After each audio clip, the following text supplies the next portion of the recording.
En los próximos años, el mundo se va a enfrentar a una década con alta inflación y bajo crecimiento económico. Esto pasará prácticamente en todo el mundo, es decir, tanto en Estados Unidos como en Europa, Asia o Latinoamérica. Los enormes déficits que provocaron los gobiernos en los últimos años han creado la mayor burbuja financiera de la historia. Pero esta burbuja se ha inflado aún más durante la pandemia, cuando los gobiernos no tuvieron una mejor idea que encerrar a la población en sus casas, prohibirles trabajar y luego regalar cheques y bonos a todo el mundo con más impresión de dinero.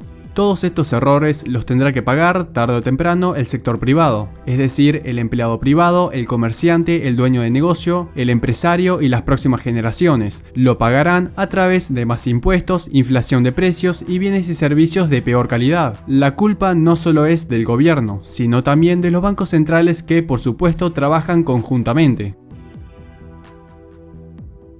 El Banco Central de un país es un banco estatal que tiene como cliente al gobierno y a bancos privados, y que además es el encargado de decidir cuánto dinero se va a imprimir, cuánto dinero hay que pedir prestado y de regular la actividad de los bancos privados en ese determinado país. Para que lo entiendas mejor, un gobierno tiene tres formas de conseguir dinero. Uno es a través de impuestos, otro es imprimiendo dinero y por último, el favorito de las potencias como Estados Unidos o la Unión Europea, a través de la emisión de bonos. Un bono es simplemente la promesa de pago a un tercero que le realizará en un futuro. Entonces, el gobierno emite bonos para pedirle dinero prestado a inversores privados o estatales, y a cambio el inversor recibe un interés. El problema comienza cuando no hay inversores que estén interesados en comprar bonos, debido a que los rendimientos son muy bajos. Esto ocurre principalmente en periodos de alta inflación. Entonces, el gobierno, si se quiere seguir endeudando, no tiene más remedio que utilizar al Banco Central de su propio país para comprar esos bonos. Es por eso que los gobiernos y los bancos centrales están empezando a entrar en pánico, porque no solo la inflación se está saliendo de control, sino que también en un intento de bajarla deberán subir sí o sí las tasas de interés, lo que implica que no podrán pagar los intereses de los bonos por sus enormes deudas. Esto significa que los gobiernos deberán elegir dos caminos completamente diferentes. El primero es siendo honestos con el pueblo y los bonistas, y comentarles que están en bancarrota. Evidentemente, esto colapsaría todos los mercados y el desempleo se dispararía. El segundo camino es continuar pagando la deuda con más impresión de dinero, lo que obviamente ocasionaría una hiperinflación global sin precedentes.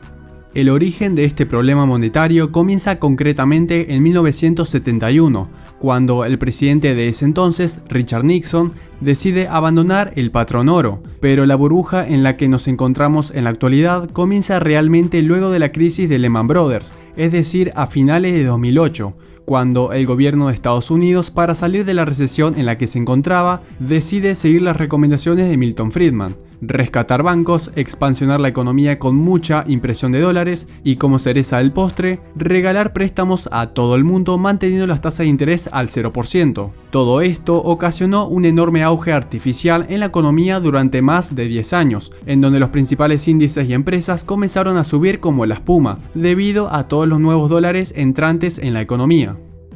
El dólar, al ser la principal moneda de reserva mundial, Estados Unidos no tuvo problemas graves de inflación y pudieron mantener la tasa de inflación al 2% anual. Si esto se hubiese hecho, por ejemplo, con el peso argentino en lugar del dólar, la inflación estaría mínimo en 4 dígitos. Todo ese auge artificial que comenzó a finales del 2008 empeoró cuando estalló la pandemia. Si miramos este gráfico, podemos ver cómo creció la cantidad total de dólares, especialmente en el año 2020 y 2021. Entonces, cada vez que el mundo se enfrenta a una recesión, el gobierno lo soluciona con impresión de dinero. Sin embargo, hoy Estados Unidos no puede resolver la recesión actual imprimiendo billetes. Es la primera vez en toda su historia que Estados Unidos se enfrenta a una recesión y a una alta inflación al mismo tiempo. En 1964 la inflación era del 1% y el desempleo del 5%, pero para el verano de 1980 la inflación se descontrolaría y estaría bordeando el 15% anual. Para resolver este problema, lo único que hizo Paul Volcker, el presidente de la Fed de ese entonces, fue subir de golpe las tasas de interés a un 17,5%. Como consecuencia, se produce una recesión y obviamente el desempleo aumentó un poco más. Sin embargo, el problema de la inflación se resolvió rápidamente porque la economía estadounidense en ese entonces era demasiado fuerte. La deuda pública era relativamente pequeña y además tenían superávits comerciales. En otras palabras, exportaban más de lo que importaban. Pero hoy, la economía de Estados Unidos, al estar muy sobreapalancada, Jerome Powell no puede subir las tasas de interés a un 17% porque la economía colapsaría en un segundo. Por eso, mientras los países sigan confiando en el dólar como moneda de reserva mundial, Estados Unidos puede imprimir dinero alocadamente sin consecuencias al corto plazo, aunque tarde o temprano esos errores hay que pagarlos. Hace unas semanas, la Reserva Federal de los Estados Unidos aumentó la tasa de interés un 0,75%. El comunicado del Comité Federal del Mercado Abierto indica que los aumentos continuarán, pero que serán un poco más suaves. Ante esta noticia, los activos financieros se vendieron en los mercados, ocasionando una bajada en los precios y una subida en la curva de rendimientos de los bonos estadounidenses, que como puede observarse en la imagen está invertida. Es decir, los rendimientos a corto plazo son más altos que los rendimientos a largo plazo, lo que significa que los mercados están descontando una fuerte recesión y una eventual bajada de las tasas de interés que la Fed hará para combatir una futura recesión más grande. Probablemente esta será la última vez que la Fed suba las tasas, al menos en un 0,75%. Si hay algo de lo que estamos seguros es que una de estas cosas en la economía colapsará en cualquier momento. Los mercados financieros, la deuda privada, la deuda pública o el mercado inmobiliario. Una economía que lleva más de 10 años con tasa de interés del 0% y que tiene una deuda federal de 30 billones no aguantará mucho tiempo. En algún momento las bancarrotas comenzarán, el consumo disminuirá, el mercado hipotecario se vendrá abajo y el déficit fiscal del gobierno aumentará. Pero algo pasará que ocasione que la Fed vuelva a bajar las tasas de interés y a imprimir dinero masivamente. Los mercados también piensan esto, lo que explica la inversión en la curva de rendimientos. Cuando eso pase, el dólar colapsará fuertemente, porque la única razón por la cual el dólar se está fortaleciendo a nivel mundial es porque los mercados creen en el discurso de la Fed de que la inflación es transitoria y está bajo control. Volver a bajar las tasas y comenzar a imprimir dinero nuevamente con una inflación muy por encima de la meta del 2% anual es una declaración de admisión de que la Fed sacrificará al dólar si es necesario, con tal de evitar una fuerte crisis económica. El mayor experimento de política monetaria de la historia está llegando a su fin. Depresión económica y colapsos si se siguen subiendo las tasas, o hiperinflación si vuelven a bajarlas. Estas son las únicas dos opciones que tiene la Fed. Mientras tanto, tenemos un poco de ambas, esta inflación. De acuerdo al World Gold Council, los bancos centrales siguen acumulando oro en sus hojas de balance. Tal vez ellos sepan algo que nosotros no. Tal vez ellos saben que el mundo está al borde de un reseteo monetario. Tal vez ellos saben que el dólar será reemplazado por el oro. Tal vez por eso llevan años manipulando el precio del oro. Algo curioso es que hace poco fue condenado un alto ejecutivo de JP Morgan por esta práctica. Ahora, con respecto a los demás bancos centrales como el de la Unión Europea, Australia, Reino Unido, China o Japón, están comenzando a entrar en pánico porque el dólar se fortalece y sus monedas se debilitan. Debido a que el dólar es la moneda de reserva mundial en prácticamente todos los países del mundo, incluyendo Europa, en periodos de incertidumbre, guerras o recesiones, las personas y entidades se protegen vendiendo sus inversiones y comprando dólares. Todos sabemos que el poder adquisitivo del dólar siempre tiende a ir a cero, pero otra cosa muy diferente es el precio del dólar con respecto a las monedas extranjeras. Por eso las bolsas de todo el mundo están cayendo, pero el valor del dólar, excepto dentro de la economía de Estados Unidos, está subiendo.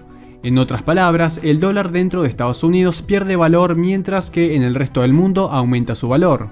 Como consecuencia a la suba del dólar, los bancos centrales de otros países están comenzando a entrar en una crisis de deuda externa, que ocurre cuando nadie les presta dinero con la compra de bonos, o la deuda externa de ese país se vuelve muy cara de pagar porque los intereses en dólares están subiendo.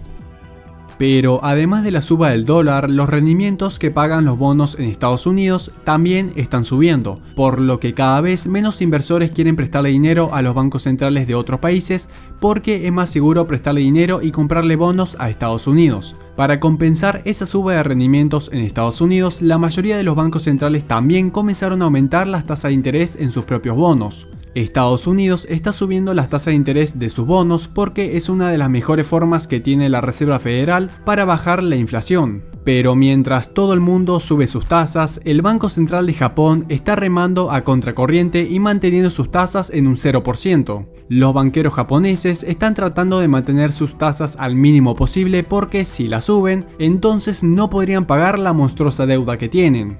El problema de mantener las tasas de interés bajitas es que es imposible controlar la inflación, y además perderían valor con respecto a las monedas extranjeras.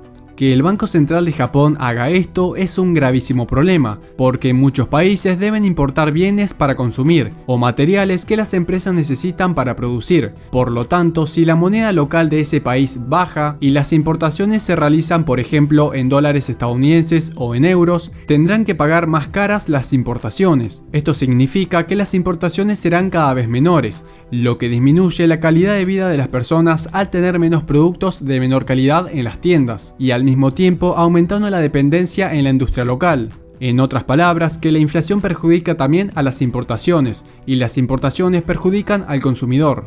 La realidad es que la inflación es un problema global que está afectando a todo el mundo, debido a que prácticamente todos los países del mundo están con enormes deudas y la mejor forma que tienen de pagarla es a través de impresión de dinero. Las monedas de Australia, China y el Reino Unido se están derrumbando en este momento porque no quisieron seguir los pasos de Estados Unidos y subir las tasas de interés. Entonces sus monedas se están desplomando y absolutamente nadie quiere comprar sus bonos. Estamos a punto de ver cómo el mundo entra en un ciclo de aumento masivo de tasa de interés, no importa dónde estés viviendo, si en Estados Unidos, Europa, Australia o Latinoamérica, esto te va a afectar. Porque si hay algo que aprendimos en la crisis del 2008 es que el sistema financiero del mundo está interconectado, y lo que pasa en un país puede afectar a otros. Lo peor de todo es que mientras la inflación en Reino Unido va en aumento, el gobierno tuvo la brillante idea de salvar la economía imprimiendo más dinero. Su plan consiste en bajar impuestos y subsidiar a las empresas de energía para que cobren más baratas la factura de luz.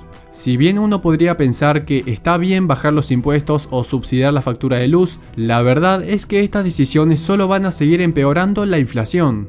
Otra de las formas que tiene un gobierno de bajar su inflación es a través de la venta de bonos extranjeros. Por ejemplo, si Japón quiere reducir su inflación, tendría que vender masivamente bonos de tesoro que poseen de Estados Unidos. De hecho, Japón es el mayor tenedor de bonos estadounidenses entre todos los países del mundo.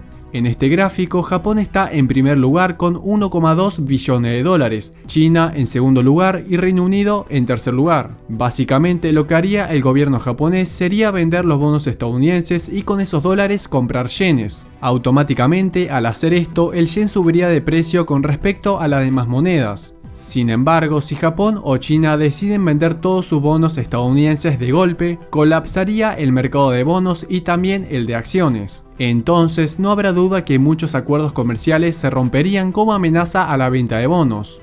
En resumen, no importa en qué parte del mundo vivas, si la economía de los países colapsan, entonces tu economía probablemente también lo haga. Si el Banco Central de tu país no sube las tasas de interés, entonces la inflación de tu moneda local seguirá aumentando. Pero si sube la tasa, la economía va a entrar en una recesión, complicando el empleo y los salarios. Si el mundo hubiese elegido un sistema monetario a través del patrón oro y no del dinero fiat, entonces nada de esto hubiera pasado. Los países nunca hubiesen exagerado su endeudamiento ni tampoco crearían un auge artificial en los mercados regalando créditos a tasa de interés cero.